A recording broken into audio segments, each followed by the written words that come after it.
we've been talking about, like, I kind of love going to stores where I can, like, pop in and out of a store. Oh, I need to get this. And I kept wanting to go. This is the downtown, or part of the downtown in Austin, the capital of Texas.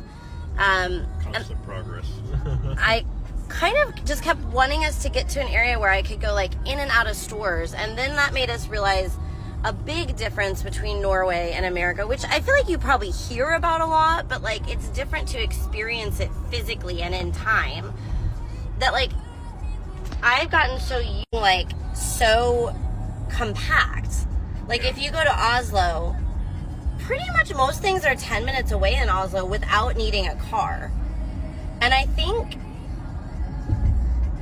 Texas has always been this way, where it's so spread out that you need a car to get anywhere. And, like, yeah, you drive to one shop and then you have to get in your car and drive a while to the next shop. Like, things are not right next to each other. Well, yeah, and I think the biggest thing about that specifically is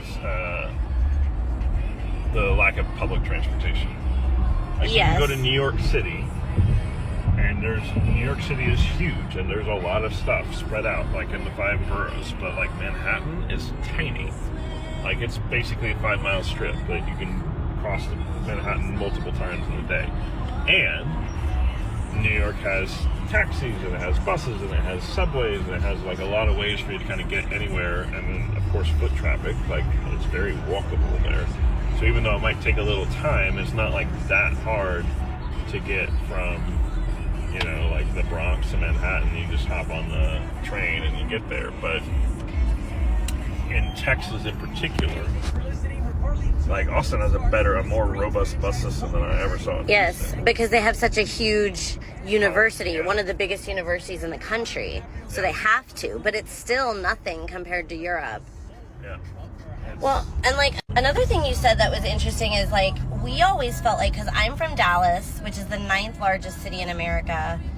He's from Houston, which is the 3rd largest city in America, and I also lived in Houston a while.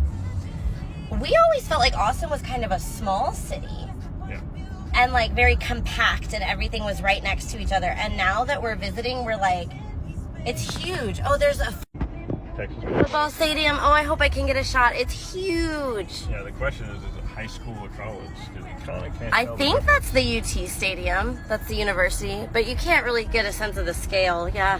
I know nothing about Austin. Looks like it's funny now, like, coming from Norway to be like, oh, this feels really big. And more than big, just spread out. I'm like, why am I having to get back in my car between these stores? And so, like, sometimes Norwegians are like, why don't Americans walk more? But a lot of that has to do with the infrastructure. We did not build it to be walkable. No, Texas was not built to be walkable. Right.